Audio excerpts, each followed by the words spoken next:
5월 17일 아침 말씀 묵상을 시작합니다. 오늘 우리에게 주시는 하나님의 말씀은 민수기 23장 27절로 24장 9절까지의 말씀입니다. 민수기 23장 27절로 24장 9절입니다. 발락이 발람에게 말하였다. 함께 가시기 바랍니다. 내가 당신을 다른 곳으로 데리고 가겠습니다. 하나님 보시기에 올바른 일이면 거기에서 나에게 유리하도록 그들을 저주하여 주시기 바랍니다. 발락은 발람을 광야가 내려다 보이는 보올산 꼭대기로 데리고 갔다. 발람이 발락에게 말하였다. 저에게 필요하니 이곳에다가 제단 7을 만들어 주시기 바랍니다. 그리고 저에게 필요하니 이곳에다가 숫송아지 7마리와 순양 7마리를 준비하여 주시기 바랍니다. 그리하여 발락은 발람이 말한 대로 하였다. 제단마다 숫송아지와 순양을 1마리씩 바쳤다. 발람은 자기가 이스라엘에게 복을 빌어주는 것이 주님의 눈에 좋게 보였다는 것을 알고는 매번 의뢰하던 것처럼 마술을 수료하지 않고 대신 광야 쪽으로 얼굴만 돌렸다. 발람은 눈을 들어 지파별로 진을 친 이스라엘을 바라보았다. 그때에 그에게 하나님의 영이 내렸다. 그는 예언을 선포하였다. 부올의 아들 발람의 말이다. 눈을 뜬 사람의 말이다. 하나님의 말씀을 듣는 사람의 말이다. 환상으로 전능자를 뵙고 넘어졌으나 오히려 두 눈을 밝히 뜬 사람의 말이다. 야곱아, 너의 장막이 어찌 그리도 좋으냐? 이스라엘아, 너의 사는 곳이 어찌 그리도 좋으냐? 계곡처럼 뻗었구나. 강가의 동산 같구나. 주님께서 심으신 침향목 같구나. 냇가의 백향목 같구나. 물통에서는 물이 넘치고 뿌린 씨는 물을 흠뻑 먹을 것이다. 그들의 임금은 아각을 누르고 그들의 나라는 널리 위세를 떨칠 것이다. 하나님이 그들을 이집트에서 이끌어내셨다. 그들에게는 들소와 같은 힘이 있다. 그는 나라들 곧 대적들을 집어삼키고 대적들의 뼈를 짚부수며 활을 쏘아 대적들을 꿰뚫을 것이다. 엎드리고 웅크린 모양이 숫사자 같기도 하고 암사자 같기도 하니 누가 감히 일으킬 수 있으랴. 너에게 복을 비는 이마다 복을 받을 것이요 너를 저주하는 자마다 저주를 받을 것이다. 아멘. 살아계신 하나님의 말씀입니다. 아멘. 할렐루야. 오늘도 말씀 주시는 주님을 찬양합니다. 어느 때라도 우리에게 주시는 주님의 말씀은 우리의 참 생명이 되고 우리가 가야 할 방향이 되는 줄 믿습니다. 주시는 말씀 우리 마음에 깊이 새기고 우리 말씀 앞에 겸손하게 순종하는 복된 성도 다 되시기를 간절히 축복합니다. 우린 가끔 주변에서 너무나 고집스러운 사람들을 보게 됩니다. 그렇게 고집 있는 분들이 정말 옳은 일에 고집스러우면 참 좋은데 때로는 옳지 않은 것에 고집스러운 모습을 볼 때가 있습니다. 아무리 말을 해도 들으려 하지 않고 설득해도 설득되지 않습니다. 이것이 사실이라고 팩트를 알려드려도 그것을 받아들이려 하지 않고 그저 맹목적으로 자신의 생각을 고집할 때가 있는 것이죠. 그런 분들과 대화하는 것은 상당히 어려운 일입니다. 우리는 오늘 말씀 속에 발락의 모습에서 그런 모습을 보게 됩니다. 이미 앞선 두 번에서 발락은 자신이 계획하고 자신이 원했던 것이 이루어지지 아니하고 실패하는 경험을 하였습니다. 이것은 하나님께서 발람 그 입을 통하여 하나님의 계획하심, 하나님께서 이스라엘을 어떻게 인도하여 주셨는가를 보게 하시는 하나님의 이끄심, 하나님의 역사가 그곳에 분명히 있었습니다. 그럼에도 불구하고 발락은 포기하지 않고 기어이 세 번째 저주를 시도합니다. 그가 세 번째 저주를 시도하였다는 것은 그에게는 결단코 하나님의 말씀을 들으려 하거나 그 뜻을 따르려 함이 없었다는 것을 보여주지요. 이에 다시 한번 하나님께서는 발람을 통하여 하나님의 말씀을 듣게 합니다. 어리석은 발락에게 하나님의 말씀은 어떤 의미로 들릴까요? 저와 여러분들에게 끝까지 포기하지 아니하시고 말씀하시는 주님의 말씀이 어떻게 들리고 있습니까? 오늘 말씀 27절 말씀을 보면 이렇게 말씀합니다. 발락이 발람에게 말하였다. 함께 가시기 바랍니다. 내가 당신을 다른 곳으로 데리고 가겠습니다. 하나님 보시기에 올바른 일이면 거기에서 나에게 유리하도록 그들을 저주하여 주시기 바랍니다. 어리석은 발락은 세 번째로 저주를 요청합니다. 그리고 발람을 데리고 다른 곳으로 이동하게 되지요. 그곳은 어느 장소였는가? 바로 부올산이었습니다. 이곳이라면 혹시라도 하나님의 마음이 바뀌지 않을까? 이곳이라면 혹시라도 발람이 저주할 수 있지 않을까 하는 헛된 기대를 버리지 못하고 있는 겁니다. 발락은 하나님이 어떤 분이신지 전혀 몰랐던 것이죠. 여러분, 우리의 삶의 모습 속에 이러한 고집스러움이 있지는 않습니까? 하나님께서 이미 여러 차례 말씀하시고 또 말씀하셨건만 이렇게 하면 되지 않을까? 저렇게 하면 가능하지 않을까? 내가 원하는 대로, 내가 계획한 대로 이렇게 하면 이룰 수 있지 않을까? 계속 그 악한 마음을 가지고 하나님의 말씀은 듣지 아니하고 내 고집스러움으로 내 뜻을 이루려 하는 마음이 우리에게는 있지 않은가 하는 말씀입니다. 하나님을 알지 못하기 때문에 그렇습니다. 분명히 하나님께서 발람의 그 입을 통하여 하나님은 신실하신 분, 하나님은 그 계획을 변치 아니하시고 이루시는 분이라는 사실을 듣고 보았음에도 불구하고 자기가 노력하면, 자기가 고집을 꺾지 않으면 하나님의 마음도 바꿀 수 있을 거라고 하는 이 악인들의 어리석은 기대가 발락의 모습을 통하여 지금 드러나고 있는 것이며 우리에게 있는 그 마음을 돌아보게 한다는 말씀입니다. 우리는 하나님의 말씀 앞에서 우리 자신을 변화시켜야 합니다. 하나님의 은혜 앞에서 우리를 새롭게 하여야 합니다.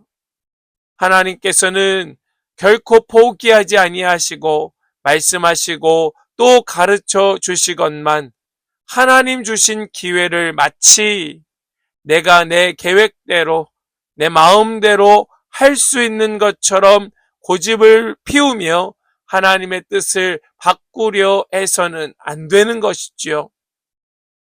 발람은 이제 점수를 쓰지 않습니다. 자기가 이스라엘을 축복했더니 이것이 신을 기쁘게 하는 일이란 사실을 발람이 알고 말았습니다.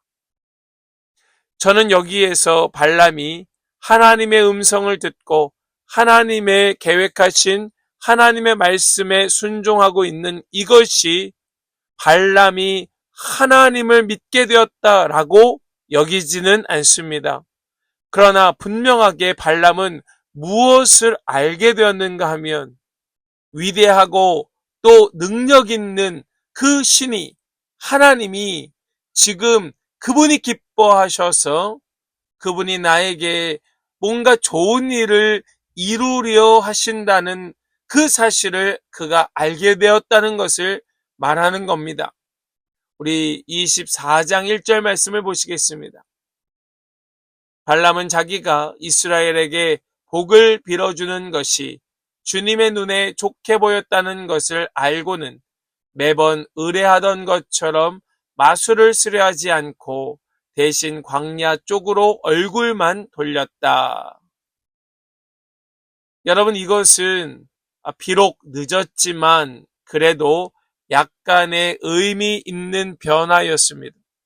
그래도 발람은 그가 선지자고 주술사였기에 그가 비록 이방의 선지자였지만 그래도 신의 음성을 귀 기울여 들으려 하는 사람이었기에 계속된 하나님의 말씀과 하나님의 역사를 통하여 내가 여기에서 그저 발락이 원하는 저주를 해서는 안 되겠구나. 저 위대하신 하나님의 말씀, 그분의 명령을 따르는 것이 나에게 유익하겠구나라는 것을 깨달았다는 것이 의미 있는 변화라는 말씀입니다. 발람이 이전에 어떤 점수를 쓰고 어떤 마술을 부렸는지 우리는 정확하게 알지 못하였지만 발람이 하였던 그 마술들은 자기가 원하는 결과를 얻어내기 위한 이방의 방식이었을 뿐임을 이 1절 말씀은 우리에게 보여주고 있는 것이지요. 무슨 말씀입니까? 그가 이방 주술사로서 부렸던 마술은 결국 자신의 이익을 위하여 부렸던 그런 마술이었지 정말로 신을 기쁘게 하고 신의 뜻을 따르려 하는 그런 마술은 아니었다는 것을 보여주고 있는 것이. 우린 여기에서 깨달아야 됩니다. 우리가 하나님이 아닌 이방신들은 결코 그 이방신을 기쁘게 하기 위하여 쓰임받는 것이 아니라 결국은 자신의 뜻을 이루고 자신의 탐욕을 채우려고 하는 어리석고 또 강한 욕망을 가진 탐심의 결과였다는 사실이라는 말씀이에요. 하나님은 이러한 인간의 악함을 어리석음을 아시고 하나님께서는 하나님의 주관적인 역사로 하나님의 강권하심으로 하나님의 그 오른팔로 그들을 붙드시고 이끄시며 그 악한 자를 통하여서도 하나님의 뜻을 이루시는 위대하신 하나님이란 사실을 우린 이 말씀 속에 깨닫게 되는 겁니다. 하나님께서는 인간이 정한 기준, 인간이 쓰는 방법, 이것과 아무 상관없이 하나님의 뜻대로 역사하시는 분이라는 사실을 우리는 꼭 기억해야 할 것입니다. 우리 나름의 방식, 우리가 있을 겁니다. 우리 나름의 기준, 여러분들 누구나 있을 거예요. 그러나 그것 비록 있다 할지라도 하나님 정하신 뜻과 하나님의 방법을 우리가 구하고 거기에 귀를 기울여서 내가 쓰는 방식이 아무리 나에게 유익한 것처럼 여겨진다 할지라도 하나님을 경험하고서는 하나님을 기쁘시게 하는 것이 오히려 나에게 유익하다는 것을 빨리 캐치하고 비록 있더라도 의미 있는 변화가 저와 여러분들에게 더 구체적으로 나타날 수 있기를 간절히 축복합니다. 이렇게 자신의 마음을 바꾸고 이스라엘 진영을 바라볼 때 어떤 일이 일어나는가, 우리 이 2절의 말씀을 유념하게 보시겠습니다. 2절입니다. 발람은 눈을 들어 지파별로 진을 친 이스라엘을 바라보았습니다. 그때에 그에게 하나님의 영이 내렸다. 여러분, 뭐라고 말씀합니까? 발람이 이것이 하나님의 눈에 좋게 보이는구나, 이것이 오히려 나에게 더 유익이겠구나 라는 것을 깨닫고 자신이 쓰던 마술을 쓰지 않고 그것을 버리고 광야 쪽, 이스라엘 쪽을 바라보았을 때에 그때에 하나님의 영이 그에게 내리게 되었습니다.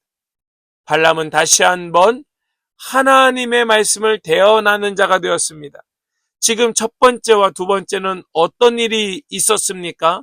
하나님께서 그에게 말씀을 들려주셨고 그 말을 가서 발락에게 전하라 하는 주님의 음성을 들었을 뿐이었지만은, 지금은 하나님의 영이 그에게 내려 그에게, 발람에게 주님의 영이 임하여 그를 사로잡고 직접적으로 하나님의 영이 발람의 입을 통하여 예언하는 역사가 나타나게 되었던 겁니다. 하나님은 하나님의 뜻을 알리시는 일에 강권적으로 역사하시며, 비록 그가 악한 욕망에 따라 선택되고 또 행동하려 했던 사람이라 할지라도 하나님의 손에 붙들리기만 하면 하나님께서 그를 어떻게 쓰시는가 보여주시는 하나님의 도구로 그 자리에 서게 됨을 우리는 깨닫게 되는 것입니다. 여러분, 이 말씀이 저와 여러분들 가운데 깊이 새겨질 수 있기를 소망합니다. 하나님은 하나님의 역사를 이루시는구나, 하나님께서는 하나님의 뜻을 친히 이루시는 강권하시는 분이시구나 라는 것을 깊이 깨닫는 은혜가 있기를 간절히 소망합니다.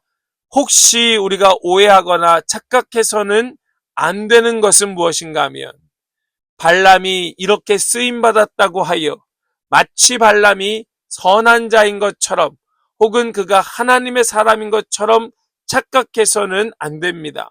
여전히 발람은 악한 자이고 여전히 발람은 그저 이방 우상의 선지자일 뿐이고, 여전히 발람은 아주 잠깐의 그가 하나님의 뜻에 쓰임받는 도구였다 할지라도 그는 여전히 자신의 탐욕대로 살려고 하는 그런 완악한 마음이 그에게 있다는 것을 우리는 결코 놓쳐서는 안 됩니다. 다만 여기에서 우리는 하나님의 도구로 악한 자도 쓰임받을 수 있구나, 이 정도만 우리가 생각하면 되는 것이지요. 여기에서 발람이 위대하거나 발람이 옳은 것이 아닌 오직 하나님이 위대하시고 하나님만이 옳은 하나님의 절대적인 신뢰, 이것이 우리 가운데에 더 충만해지기를 간절히 소망합니다. 하나님께서는 하나님의 선하신 뜻을 이루시기 위하여 하나님께서는 무엇도 가능케 하시는 분이시다. 지금 발락이라고 하는 그 악한 자를 깨닫게 하시기 위하여 하나님은 발람의 입을 사용하셔서 이스라엘이 영광스럽게 번영할 것이고 그들이 승승장구할 것이라는 사실을 예언하게 하십니다. 우리 3절로 9절까지의 말씀, 긴 말씀이지만 이 예언의 말씀을 함께 보겠습니다. 그는 예언을 선포하였다. 부올의 아들 발람의 말이다. 눈을 뜬 사람의 말이다. 하나님의 말씀을 듣는 사람의 말이다. 환상으로 전능자를 뵙고 넘어졌으나 오히려 두 눈을 밝히 뜬 사람의 말이다. 야곱아, 너의 장막이 어찌 그리도 좋으냐? 이스라엘아, 너의 사는 곳이 어찌 그리도 좋으냐? 계곡처럼 뻗었구나. 강가의 동산 같구나. 주님께서 심으신 침향목 같구나. 냇가의 백향목 같구나. 물통에서는 물이 넘치고 뿌린 씨는 물을 흠뻑 먹을 것이다. 그들의 임금은 아각을 누르고 그들의 나라는 널리 위세를 떨칠 것이다. 하나님이 그들을 이집트에서 이끌어내셨다. 그에게는 들소와 같은 힘이 있다. 그는 나라들 곧 대적들을 집어삼키고 대적들의 뼈를 짚부수며 활을 쏘아 대적들을 꿰뚫을 것이다. 엎드리고 웅크린 모양이 숫사자 같기도 하고 암사자 같기도 하니 누가 감히 일으킬 수 있으랴. 너에게 복을 비는 이마다 복을 받을 것이요 너를 저주하는 자마다 저주를 받을 것이다. 아멘. 아멘. 이것은 누구보다 주술사 발람과 모압 왕 발락을 향한 메시지였습니다. 그들이 들어야 될 말씀이에요. 이 말씀은 이스라엘이 어떤 민족이고 그들과 함께 하시는 하나님은 어떤 분이신가 하는 이 사실은 발람과 발락이 들어야 될 메시지였습니다. 여기에는 이스라엘을 향한 원대하고 놀라운 계획도 있지만 동시에 악인들을 향한 하나님의 질책이 담겨져 있습니다. 그저 자신의 탐욕을 위하여 이스라엘을 저주하려는 발락에게 하나님께서는 그 마음의 중심, 동기가 잘못되었다고 지적하고 계시는 겁니다. 악인은 고집스럽게 반복하여 하나님을 대적합니다. 하나님께서는 그런 그들에게도 살 길을 열어주시며 기회를 주셔서 그들을 회개케 하십니다. 사랑하는 여러분, 발락은 정말로 악한 고집스러운 자였습니다. 안 된다는 것을 알면서도 그는 반복하여 자신의 고집을 밀어붙이고 있습니다. 저주를 요청해도 도리어 축복만 나온다는 것을 알면서도 또다시 저주를 부탁하고 있는 발락의 이 모습. 우리는 이 속에서 그는 결국에 복이 아니라 벌을 받아야 될 사람이구나 라는 사실을 깨달으면서도 여전히 그에게 기회 주시고 또다시 돌이킬 수 있도록 알아들을 수 있는 말씀으로 그에게 말씀하고 계시는 하나님을 우리는 보고 있는 것이지요. 하나님의 선하신 성품에서 우리는 하나님의 은혜를 깨닫게 됩니다. 우리 하나님은 결코 악인을 포기하지 아니하시는구나. 악인이 돌이켜 사는 것을 원하고 계시는구나. 그들이 돌이켜 구원받기를 원하신다면 하나님은 지금도 오늘도 나에게 기회 주셔서 내가 돌이키기를 원하고 계시겠구나. 우리 한 사람 한 사람에게 기회 주시고 말씀하시는 그 주님께서 우리에게 오늘도 기회 주시는 것은 돌이켜 살라고, 또 오늘 이 마지막 말씀처럼 복을 비는 이마다 복을 받을 것이라고 하셨던 말씀처럼 우리를 복의 사람 되시게 하는 것이 하나님의 기쁘신 뜻이구나. 우리 하나님은 자비로우신 분이셔서 그 마음을 깨닫고 하나님의 선하신 뜻을 따라 복을 비는 사람, 복의 사람 되게 하시는 것이 하나님의 뜻임을 깨닫게 하시는구나. 우리 오늘 이 말씀을 통하여 이러한 하나님을 또다시 바라보고 깨닫게 되는 겁니다. 사랑하는 여러분, 우리의 고집스러움이 무엇입니까? 우리 그것이 무엇이든 우리 그 마음을 버리고 하나님의 자비로우심을 깨닫고 그의 선하신 뜻을 따라 복을 전하는 자, 복을 비는 자 되실 수 있기를 주님의 이름으로 간절히 축복합니다. 하나님께서 그런 우리를 기억하시고 우리의 마음을 새롭게 변화시켜 이제는 그저 하나님의 강권하심 속에 도구로만 쓰임받는 자가 아니라 아브라함에게 내리셨던 말씀처럼 복 그 자체가 되게 하여 주실 줄을 믿습니다. 그런 은혜가 오늘 이 하루 또 앞으로 지속적으로 저와 여러분들 가운데 넘쳐날 수 있기를 주님의 이름으로 간절히 축복합니다. 아멘. 기도합니다. 하나님 감사합니다. 오늘도 우리에게 말씀 주셔서 우리 하나님께서 우리를 얼마나 사랑하시며 얼마나 인내하시며 그 자비로운 마음으로 우리에게 얼마나 많은 기회를 주고 계신지 깨닫게 해주시니 감사합니다. 주님, 우리는 완악하여서 우리의 이 악한 고집을 버리지 않고 있건만 주님은 그런 우리를 계속해서 말씀으로 돌이키시고 회개케 하셔서 복의 사람 되게 하여 주신 주님, 우리 오늘 말씀을 다시 곱씹으며 말씀을 깊이 깨달아서 우리가 고집스러운 악한 자가 아닌 복을 흘려보내는 자, 복을 비는 자 되게 하여 주시옵소서. 하나님의 뜻을 이루며 하나님의 그 뜻을 따라 이 땅 가운데에 복을 흘려보내는 자 되게 하여 주실 것을 믿고 감사드리며 우리 주 예수 그리스도의 거룩하신 이름으로 기도하옵나이다. 아멘.